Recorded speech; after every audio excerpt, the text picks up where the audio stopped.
له حافظ تورات زبور انجیل اللہ نے ان کی حفاظت کا وعدہ دیا ذمہ لیا۔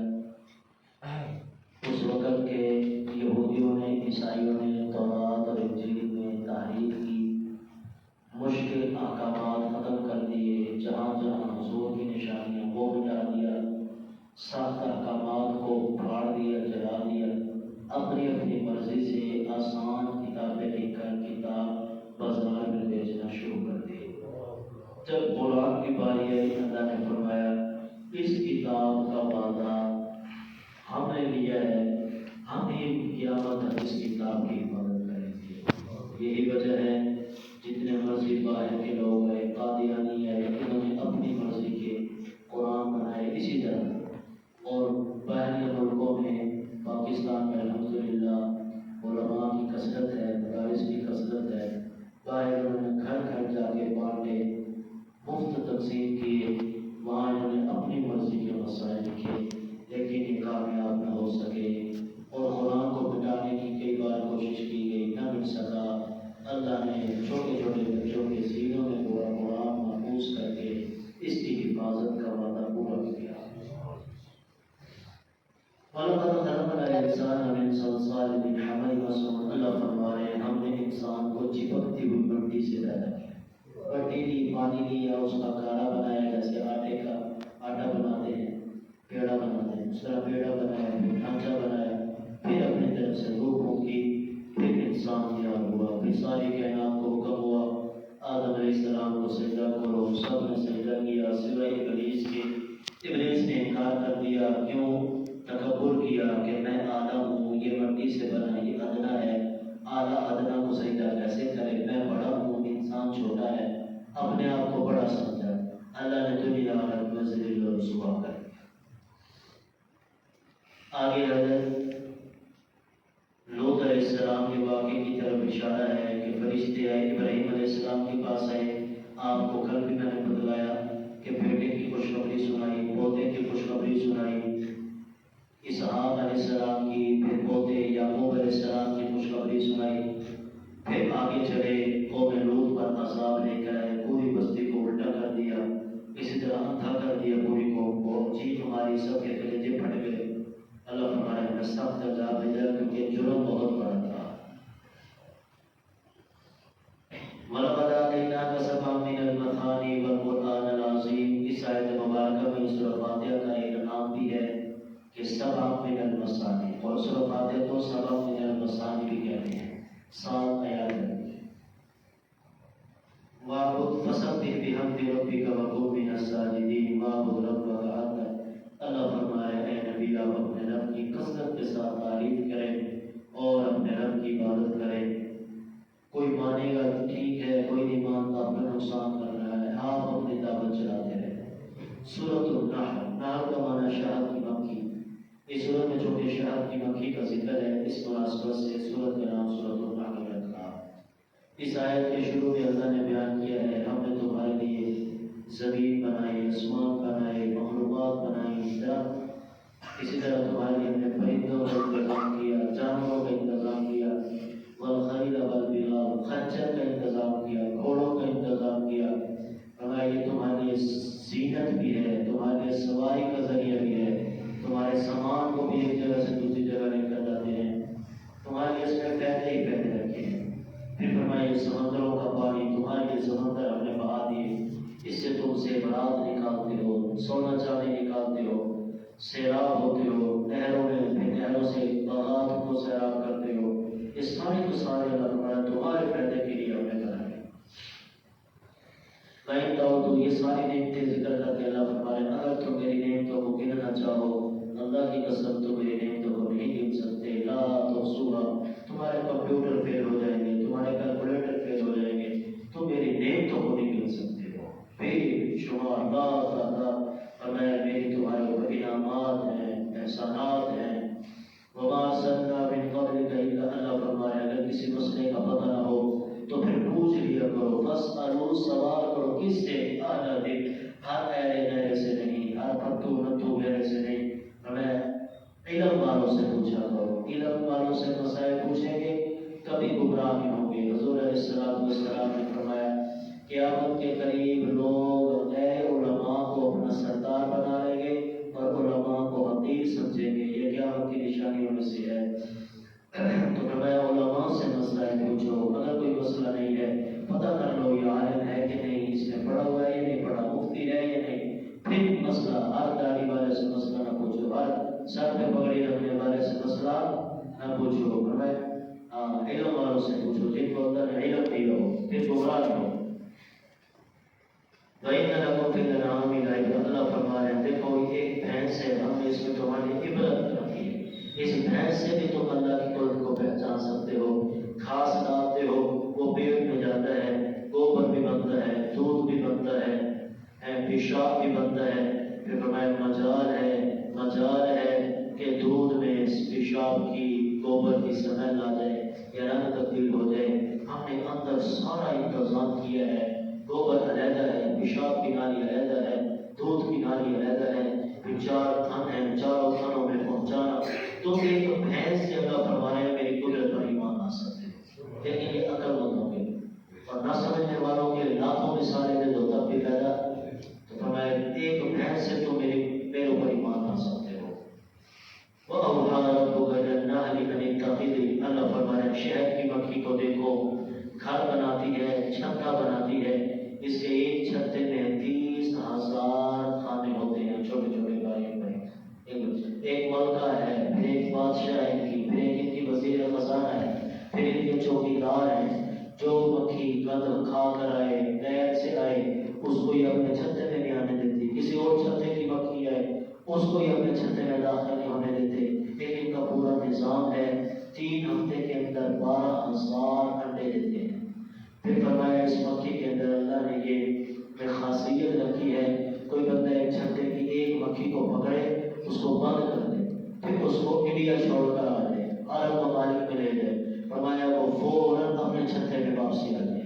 یہ اللہ نے ایک مکھی کے اندر اتنی صلاحیت رکھی ہے، فوراً واپسی آ جائے. یہ اللہ فرمایا یہ کس لیے؟ یہ فرمایا تمہارے لیے تاکہ تم ان کو سمجھو، غور کرو اور میری قدرت دیکھو کہ میں کیا کر سکتا ہوں. اور پھر فرمایا شہد کے لیے اپنے منہ سے رس نکالتی ہے. میں مکھی ہے ہم اس کو مار دیتے ہیں، کوئی کھانے کے لیے تیار نہیں. شہد کی مکھی ہے لوگ پیار سے نہیں، شہد کی مکھی سے محبت ہے، وہ منہ سے نکالتے ہیں. فرمایا تم لڑتے ہو تمہیں خالص ملتا نہیں، بے شمار پیسہ لگاتے ہو، پھر تم کھاتے. پھر اس میں تمہارے اندر شفا ہے کہ شہد میں. فرمایا ایک صحابی ہے یا رسول اللہ میرے پیٹ میں درد، فرمایا شہد پی. وہ کہ شہد پیا ٹھیک نہ ہو. فرمایا یا رسول اللہ میرا ٹھیک نہیں ہو. فرمایا نہیں شہد پی. 3 مرتبہ صحابی ہے اللہ کے نبی نے 3 مرتبہ فرمایا تو جھوٹ بولنا، شہد میں شفا ہے، تیرا پیٹ جھوٹ بولنا. تیسری مرتبہ ہو گئے پھر انہیں شہد پیا، اللہ نے شفا دی. فرمایا اللہ کے حضرت عمر رضی اللہ عنہ نے گھوڑے پر شہد لگایا. لوگوں نے کہا ہے عمر تو بیوقوف تو نہیں ہوگی، پھر گھوڑوں پر بھی کوئی شہد لگاتے. فرمایا کہ میں نے تو قرآن پڑھا ہے شہد میں شفا ہے، میرا تو اللہ کی ذات پر یقین ہے، مجھے یہیں سے شفا ملا. شہد لگایا فوراً شفا ملی. یقین کی بات ہے. ہمارا حال یا پیروں پہ، ہم دربار والوں پہ، ہم ٹوٹے، ہم دوائیوں پہ، غریزی دوائیوں پہ یقین کر لیتے ہیں لیکن اللہ کے قرآن پر یقین نہیں. ہمیں کلبندی میں شفا ہے، ہر بیماری کی شفا. کوئی بھی نہیں استعمال کرتا. 500 تو مجموعے کا جمعے پر میں پوچھ رہا ہوں کلبندی کون؟ کوئی ایک دو ہوگا جو کلبندی استعمال کرتا. حالانکہ فرمایا ہر بیماری کا علاج ہے کلبندی. سستی بھی ہے، سال میں ڈال کے کھا لے، ایسے پھکا مار کے اوپر سے پانی پی لے، شفا ہے. یہ تبھی ہوگا جب حضور کی بات پر یقین ہوگا. ان اللہ یأمر بالعدل. جمعہ پر ہر امام پڑھتا ہے خطبہ میں پورے قرآن کی فرمایا جامع آیت ہے. پورے قرآن کا خلاصہ 3 چیزوں کا اللہ نے حکم دیا. نمبر 1 عدل کرو، فرمایا عدل کرو، انصاف کرو، کچھ بھی ہو جائے بھائی ہے رشتے دار ہے، انصاف کرو. بل احسان کرو لوگوں پر، لوگوں کے ساتھ بھلائی کرو. مولانا احمد علی لاہوری رحمۃ اللہ علیہ فرماتے تھے پورے قرآن کا خلاصہ اگر کوئی مجھ سے پوچھے تو میں کہوں گا اللہ کی مخلوق کو راضی کرو، خدمت کے ساتھ.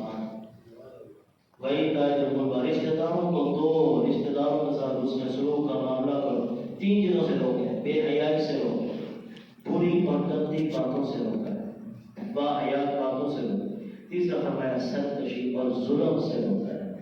ظالم کو اللہ معاف نہیں کرتے، دنیا میں بھی سزا دیتے ہیں، آخرت میں بھی اللہ سزا دیتے ہیں. ظالم کو اللہ معاف نہیں کرتے. بسا اوقات ظالم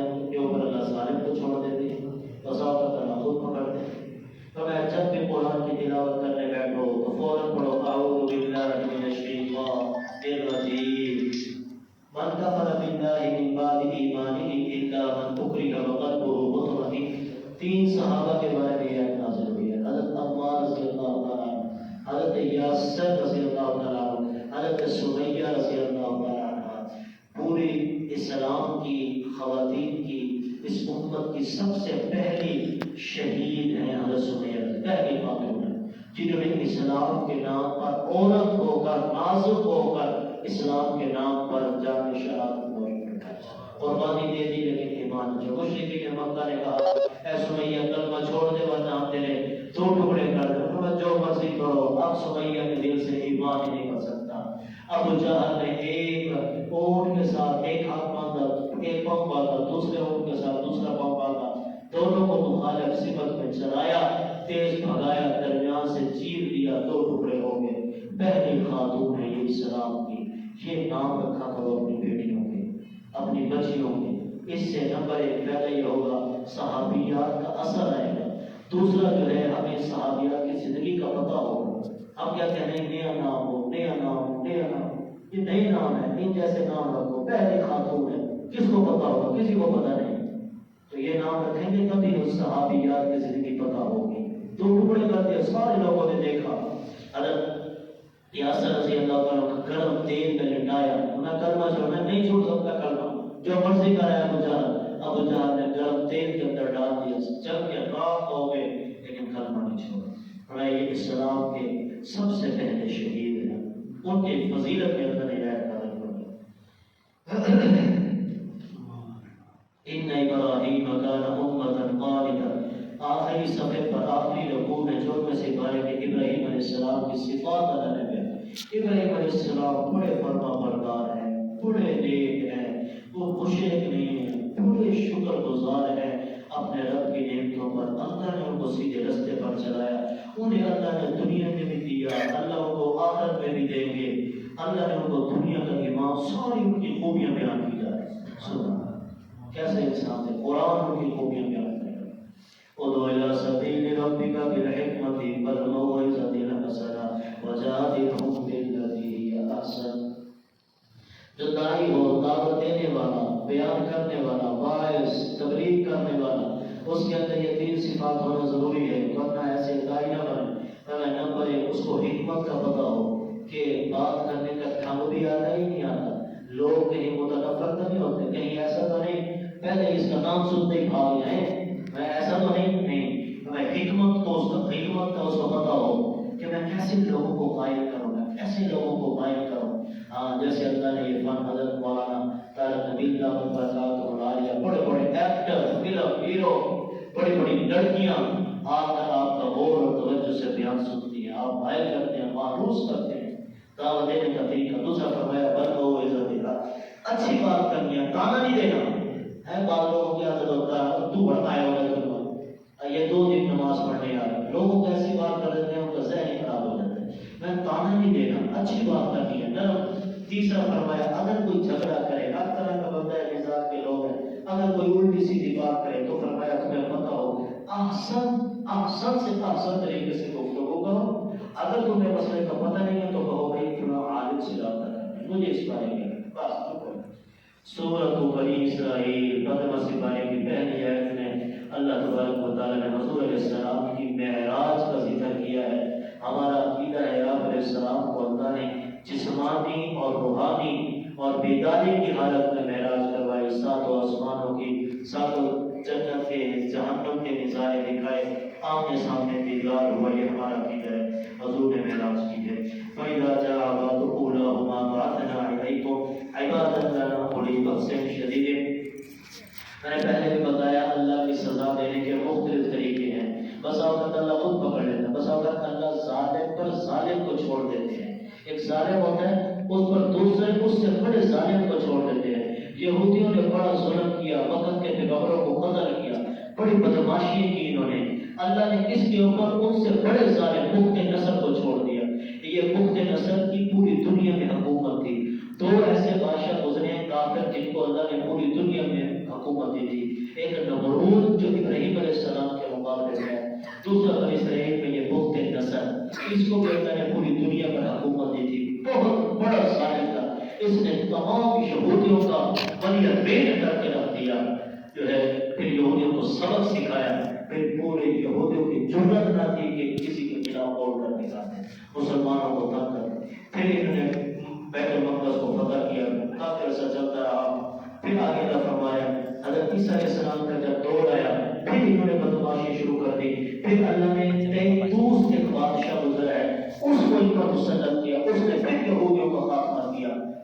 کا اس کو آزاد کروایا. یہ شراب میں سے پھر عیسائیت کا اللہ فرما رہے ہیں اے یہودیوں اب حضور کی یہودیوں سے نکال دو. اگر تم بھی بات لائے تو تمہارے اوپر پھر کا کوئی ظالم کو چھوڑ دوں گا تمہارے ستیہ ناش کرے گا. اور عیسیٰ علیہ السلام آئیں گے ان سب کو بغیر بیٹھو ان کو جو ہے قتل کریں گے جہاد کریں گے.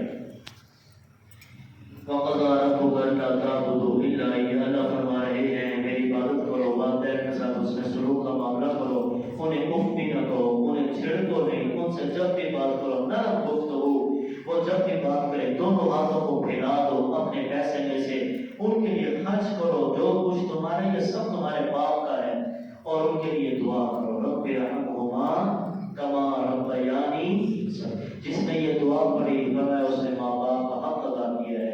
اس کو ہر نماز میں مانگا کریں اے اللہ میرے ماں باپ پر رحم فرما جیسا کہ انہوں نے بچپن میں میرے اوپر رحم کیا تھا. آگے اللہ فرما رہے ہیں فضول خرچی نہ کیا کرو فضول خرچی کرنے والا شیطان کا بھائی ہے. بلا تقتلوا اس میں اللہ نے کئی چیزوں سے روکا ہے. نمبر 1 اللہ فرمایا اپنی اولاد کو قتل نہ کرو بھوک کی وجہ سے پیاس کی وجہ سے. دوسرا فرمایا زنا کے قریب نہ جاؤ ورنہ کر بیٹھو گے. نمبر 3 فرمایا حرام کے قریب نہ جاؤ. نمبر 4 یتیم کے مال کے قریب نہ جاؤ. نمبر 5 عہد کو پورا کرو وعدے کو پورا کرو. نمبر 6 نام توڑ میں کمی نہ کرو ورنہ پکڑے جاؤ گے. یوم ندعو کل اناس بإمامہم وَلَقَدْ كَرَّمْنَا اللہ فرما رہے ہیں بنی آدم ایک انسان کو میں نے دنیا کی تمام مخلوقوں پر عزت بخشی ہے. سب سے زیادہ مرتبہ انسان کا ہے. اعلیٰ افضل اس کا کھانا سب سے اچھا اس کا پینا سب سے اچھا اس کی فضاوت سب سے اچھی اس کا چہرہ سب سے پیارا اس کے حسین صورت سب سے پیاری اس کی چال ڈھال ہر شے اللہ فرمائے 18,000 مخلوقات میں سے آ رہا ہے. ہم نے عزت دی ہے. یوم ندعو کل اناس بإمامہم اللہ فرمایا تھا قیامت کے دن ہر امام کو مقتدیوں کے ساتھ بلائیں. آج بھائی فلاں مسجد کے امام کے اپنے امام کے ساتھ آئے اپنے امام کو ملے اور تم بھی لائیں گے. حدیث پاک میں ہے جس امام کے مقتدی امام سے ناراض ہوں گے وہ امام جہنم میں جائے گا اور جس امام کے مقتدی امام سے خوش ہوں گے وہ امام بغیر حساب کتاب کے جنت میں جائے گا. اس لیے اللہ سے دعا ہے اللہ اچھا امام بنائے. اقیم الصلاۃ لدلوک الشمس الی غسق الليل اللہ نے 4 نمازوں کا اور ایک فجر کی نماز کا علیحدہ سے ذکر کیا ہے. اس لیے کہ فجر کی نماز کی برکتیں بڑی ہیں وسعتیں بڑی ہیں. جو فجر کی نماز نہیں پڑھتا شیطان پیشاب کر دیتا ہے پھر پورا دن پیشاب کی نحوست اس کے جسم پر پڑتی ہے. حدیث ہے کوئی لوگ کی چھپی بات نہیں ہے کوئی بولنے کی بات نہیں ہے کوئی کسی تبلیغی کی بات نہیں ہے کسی وائس کی بات نہیں ہے اللہ کی بات ہے حدیث کی بات ہے کہ شیطان پیشاب کرتا ہے پھر پورے دن اس کی نحوست ہوتی ہے انسان. اس لیے یہ دیہات والے فجر کی نماز پڑھتے ہیں یہ بڑے خوشحال ہوتے ہیں. چٹنی سے کھا کر بڑا اللہ کا شکر ادا کرتے ہیں. فجر کی نماز اور فجر کی نماز کے وقت رزق تقسیم ہوتا ہے. اگر فجر کی نماز لازمی پڑھا کرو رزق کو دیا کرو اللہ سے. وَنُنَزِّلُ مِنَ الْقُرْآنِ مَا هُوَ شِفَاءٌ قرآن کی فضیلت بتائی ہے. فرمایا اس کے قرآن سب شفا ہے. یقین ہونا چاہیے تمہارا. سورۃ فاتحہ میں اللہ نے ہر بیماری کا علاج رکھا ہے. دوسرا فرمایا یہ قرآن مومنین کے لیے رحمت ہے. جو قرآن کو پڑھتے ہیں اللہ کی رحمت اترتی ہے. اللہ کی رحمت اللہ کی قسم جس نے قرآن کو سینوں سے لگایا اللہ نے اس کی مدد غیب سے کی ہے. اس کو دوسرے لوگوں کے سامنے جھکنا نہیں پڑتا ہے. اللہ فرمائے جو اس قرآن کے ساتھ لوگ لگائے گا پھر ہم اس کو اپنا بنا لیں گے پھر اس کو انسانوں کے سامنے جھکنے نہیں دیں. یہ فضیلتیں ہیں. قل اللہ عبد الرحمن حضور علیہ السلام ایک مرتبہ دعا مانگنے لگے یا اللہ یا رحمان. مشرکین مکہ نے اعتراض کرنا شروع کر دیا. دیکھو یہ کہتے ہیں کہ اللہ کو پکارو. ادھر دیکھو ان کے نبی کو کبھی یا اللہ کہتا ہے کبھی یا رحمان کہتا ہے کبھی یا رحیم کہتا ہے. اللہ نے آیت نازل فرمائی. اللہ فرمایا او بے وقوف او جاہلو اللہ کے 100 نام ہیں جو قرآن کے شروع میں لکھے ہوئے. اس کے علاوہ اللہ کے سینکڑوں نام ہیں. ہر اچھا نام اللہ کا نام ہے. اللہ کو جس نام سے بھی پکارو گے اللہ فوراً جواب دیتے ہیں. تو یہ تمہاری کام ہے اللہ کو رحمان سے بلا لو اللہ تب بھی لبیک کہتے ہیں. اللہ کو اللہ کہہ کے پکارو اللہ تب بھی لبیک کہتے ہیں. اللہ تعالیٰ تو اللہ فرمائے سارے اچھے نام دے رہے ہیں قرآن کے شروع میں لکھے ہوئے ہیں. اس کے علاوہ سینکڑوں نام اور بھی ہیں جو آسمانوں پہ عالم ارواح میں اللہ نے لکھے. فرمایا کرو گے میں تمہیں جواب 70 مرتبہ جواب دیتا ہوں. جب ایک مرتبہ بندہ کہتا ہے یا اللہ 70 مرتبہ بندے